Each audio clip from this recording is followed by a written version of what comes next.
Are you uninspired of all the current fall styles? Nothing that you want to pin on your boards? Well, join me on a DIY journey to figure out some groundbreaking and exciting DIYs for fall. Will I fail or succeed? Stay tuned. Hi guys, I have a problem and I need your help, okay? It's November, well, literally next week will be November, and I have not done a single thing in my house to get ready for fall time or the holidays. I mean, holidays is a bit soon, but fall is, a pinnacle season where we refresh our homes and get them ready for cozy time, and I haven't done any of that, and I want to do it. So we're gonna do some fall DIYs today. But the reason I need your help and I'm a little bit stuck is because I feel like we haven't had a renaissance in fall decor in so long.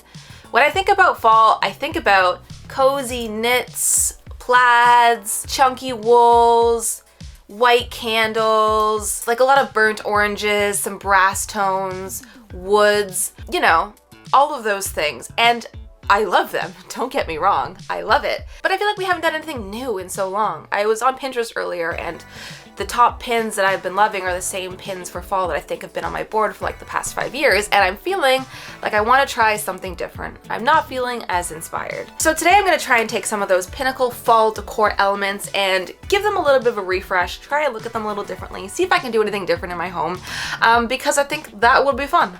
And please let me know. Go right to the comments, pause, run to the comments, and let me know what your favorite thing you've been loving for fall decor is this season, because like I said, I need all the inspo I can get, please. So the area of decor I'm gonna focus in today is my bedroom. We are here last year. Was it just last year? These last 2 years feel like one large year, and I feel like you all get me when I say that. I made this fireplace, faux mantle fireplace, and since then haven't really done anything to change it up decor wise, and I feel like this is the perfect place to do it. So I think all my DIYs are going to focus around styling this one part of my home, but I'm hoping that all of these things can transcend to anywhere in your space. If you want to take inspo from them, make them for yourselves, I think they could really go anywhere in the home.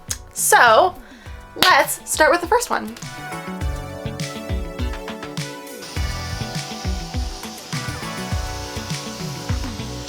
Space behind me has been cleared. It's clean, it's a fresh slate, ready to redecorate for fall. So first up on the fall decor chopping block is the plain white candle. I love candles, okay? I use them in every single season. I use them everywhere. They just make everything so cozy and homey.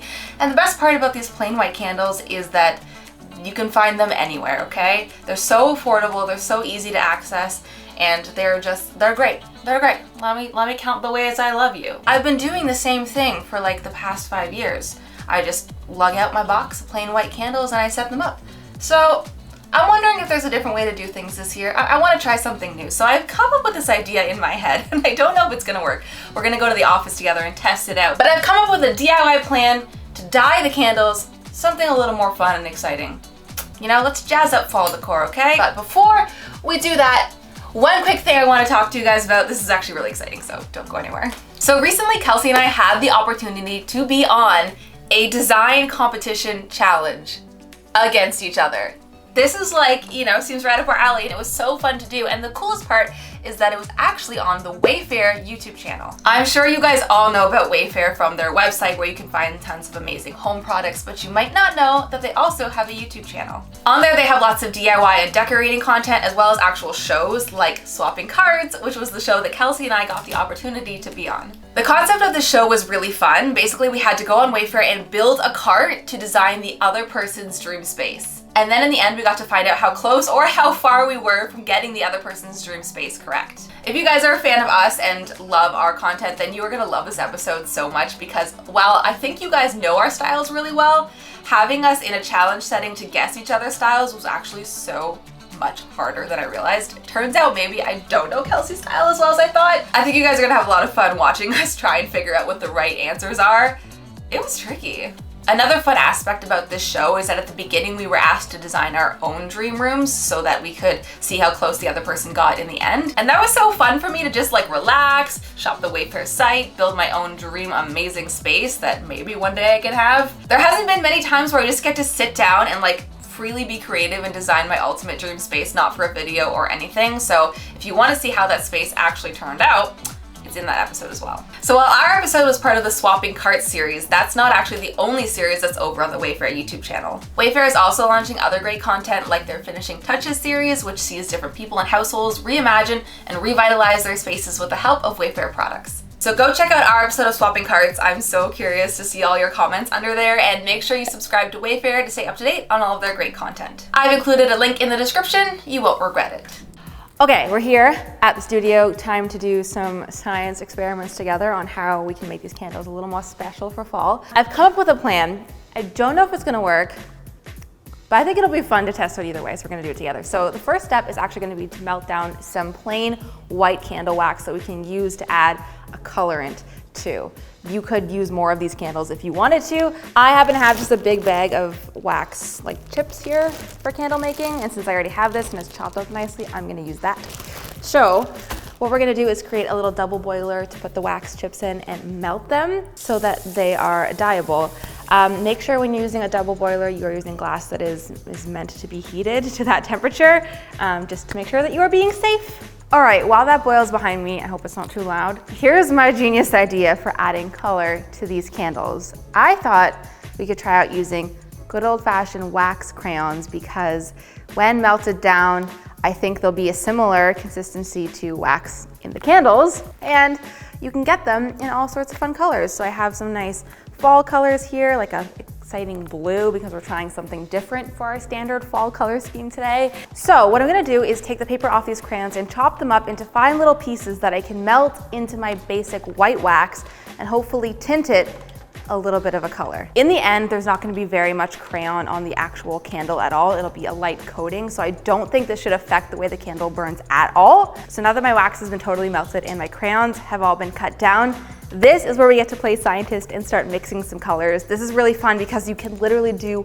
whatever color you want, whatever matches your home theme, whatever colors you're desiring for fall. Okay, so the mixture is looking really good, but the last problem I need to solve is how in the heck I'm gonna dip this tapered candle into a mason jar because the mason jar is not nearly tall enough. And I really didn't want to waste a lot of wax by filling a really big vessel with this dye. So I went to my very favorite place, the thrift store, obviously, and was able to find this guy, which I assume was just a floral vase. And it's fairly skinny and very tall, which I think will be the perfect shape for dipping the tapered candle and not actually wasting a lot of wax on the outside. So I'm gonna take my melted candle wax that's been colored with the crayons and pour it into here, and then from there I can dip the tapered candles. This is the best method I think I came up with. If you guys know a better way of doing this, let me know. I like toyed around with the idea of rolling it in like a flat vessel. We're gonna try this one because I think this will work pretty well.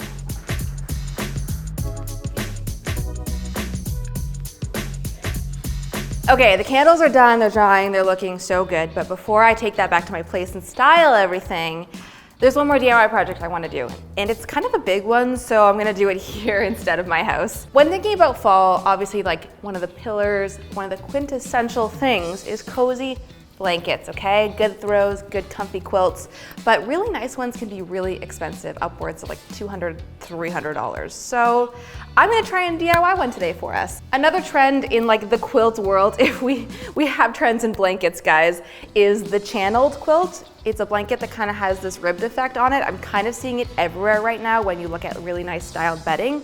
And I think it's something that we can easily DIY. So to pull this project together, I'm actually gonna be hacking together two fairly inexpensive blankets to make one really nice luxe blanket. These are both from IKEA. I believe they're like $15, $20 for one. So really not too bad. And then I'm also gonna be using some quilting batting from the fabric store or the craft store. I will link it below for you. And together, when we join them, we're gonna make this amazing quilt, I hope. So my first step is gonna be laying them on the ground with the batting, getting it all fitted together and lined up so that I can feed it through the sewing machine. Sir, think I'm making a giant blanket for you or something, huh? If I lick your knee, will it make it better? So I have my three pieces, the two blankets and the batting in the middle, all laid on top of each other. It's fitting nicely. I did just go around the edges loosely with some pins to hold it all in place because the nature of this blanket is kind of like crinkly. It doesn't lie in a perfect rectangle, so this is just gonna help it like stay in place. So for the DIY channeling effect we're gonna add to all of this, I actually have done something like this on the channel 2 years ago, maybe 2 or 3 years ago. We made a pillow that had this channeling on it and it turned out so great. I still have it in my house to this day because I love it. This is gonna be basically a bigger scale format of that. But instead of drawing out all the lines like I did with the pillow, I'm gonna freehand my sew lines for this since the blanket is such a huge project. I'm gonna be using a ruler to keep my lines generally the same size as I go. I am making my channels about 2 inches wide.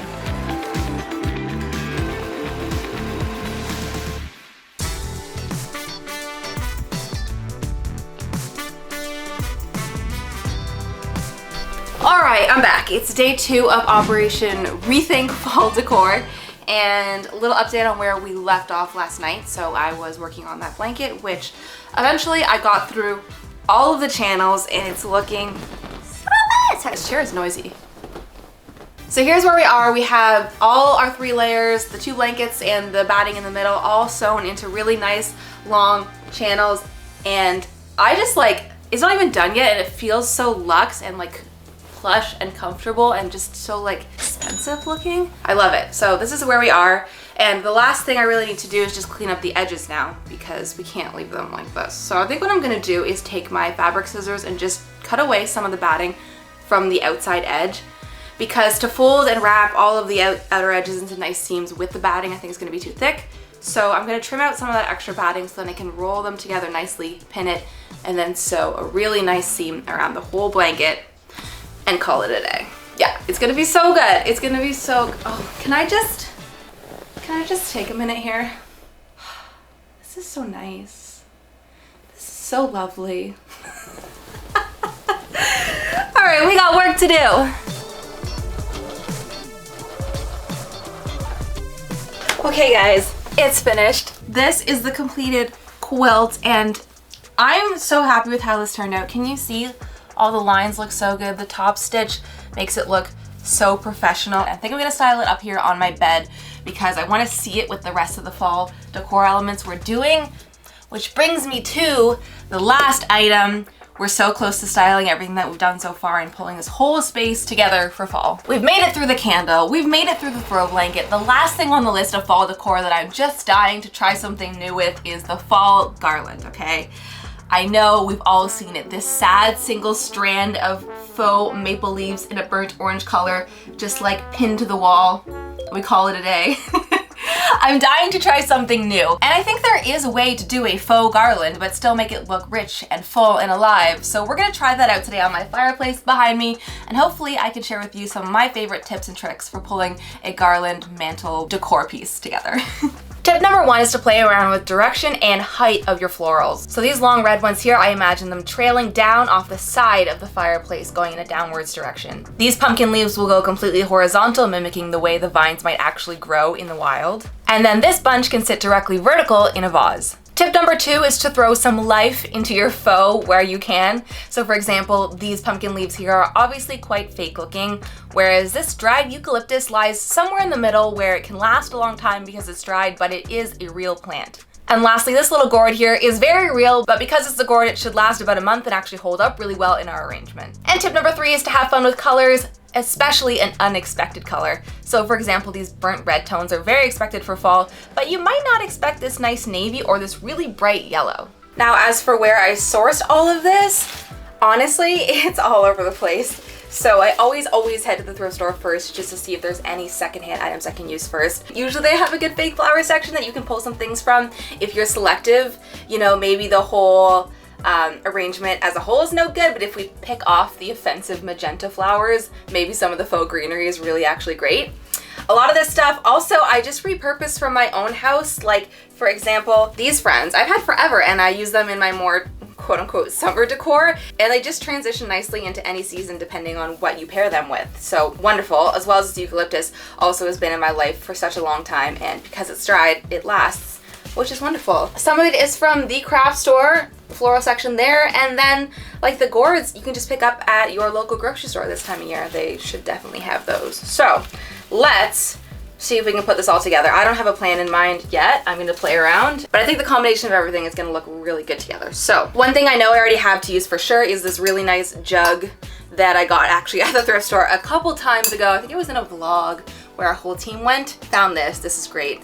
So this can go in the back. We can stack some of the taller guys in it. And then something I know I want to start with are these guys. The color looks so good on camera, it's just popping. I love doing this on my fireplaces, having stuff trail down the side. I did that in my like Christmas decor last year.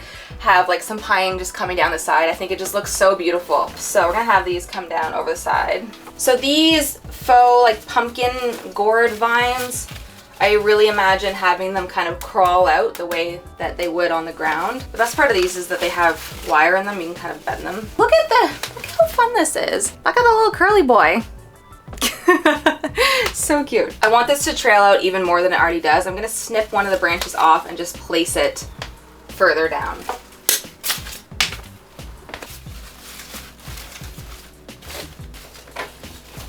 And the little curly cute guy just ends here at the end so nicely. Like as if this whole arrangement is still alive and growing down the side of my fireplace. Okay, let's get some height back here. I really love the color of these guys, but maybe we can mix with the eucalyptus. And the blue tone of these I think will look really nice with the eucalyptus. These ones almost look like little sea creatures or little mushroom stalks. They're so cute. I want to bring some brightness in, so we have these, but I also have, oh yeah, this looks so good on camera, this bright mustardy yellow. It's actually quite a bright yellow, but when you pair it with these more muted tones, it reads a little more mustard, which is quite nice. This might be crazy, but I have a thought. I love this little chair down here so much, and it's actually looking really lonely, so I'm wondering if we can bring the whole arrangement down here too. This is a DIY vase that I actually had sitting down here before I removed everything, and it was really cute. Since no one really sits in this chair, it's more of a decor piece. But I think we can bring some of the colors into here and swap for these more muted tones. So, and then I think because we have the yellow down here, that will make the yellow from these up here blend really nicely. One of the greatest lessons I remember my art teacher in high school actually teaching me is to put the colors from your palette into every part of your art. And I know it seems wild because, let me give you the example. We were painting a nice sunset and the ground had like the greens and purples, and then the sunset had the red and the orange in it. And he said, take some of the green and purple and just put it in your sun a little bit. And I was like terrified that it was gonna ruin my painting. But I did it. And the whole thing just came together as such a cohesive piece. And of course you take the yellow from the sun, put that in your ground, and it's just like chef's kiss. So, hot tip, if you're working with different colors, try and take a little bit from each color palette and put it into elements of each other, and it will bring the whole thing together. Do you see how it's all coming together? Because these leaves actually have a little bit of red at the bottom of them, which looks so nicely with the red up here and the yellow and the blue. Okay, let's bring the gourds in. Which one wants to go where? I love how immediately when you put one of these with the faux vines, it makes the vines feel like they're from this guy. It just works together so well. And now, why did that sound like a what? An infomercial? A video? Commercial? A trailer. And now, for the moment you've all been, no, that's not a commercial, that's introducing a concert? An artist? The moment you've all been waiting for. Is it wrestling? What is that voice from? Should I just film this again? What am I doing? Okay, so to bring this whole thing full circle, we've got the candles that I hand dyed myself, and I love them so much. Let's style these into our arrangement and complete this beautiful corner. I'm loving how it looks. Quick note on safety, I'm choosing not to light these candles because they are so close to the flowers, but we did try out burning one of the DIY dipped candles at the office, and they burn just as well as the original ones did.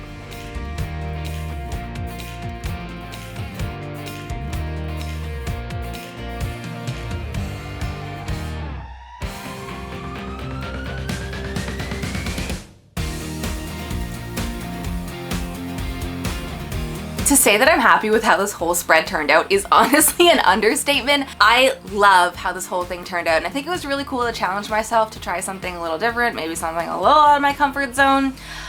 So if you enjoyed any of these DIYs and ideas, please let me know below. I think it's really fun to hear your input. You know what I would actually love to know? Because this whole video was spawned from me just not being inspired by any fall trends, is there something that you always do in your house this time of year? Maybe it's a certain way you decorate your porch or a certain way you do your mantle. What do you do every year? What's your go-to fall decor? Please let me know in the comments because I just love getting inspired from you guys. You always have such amazing ideas and you tell us, and I love to hear them. So hope you enjoyed this video. Maybe you want to give one or two of these DIYs a try, or at the very least, maybe this just inspired you to think a little bit more creative about your home this time of year.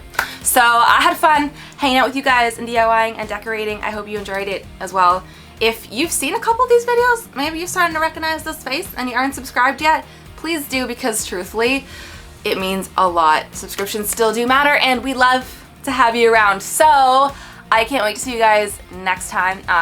Actually, now that we're in fall, holiday content is quickly approaching and we have lots of cool, exciting stuff brewing.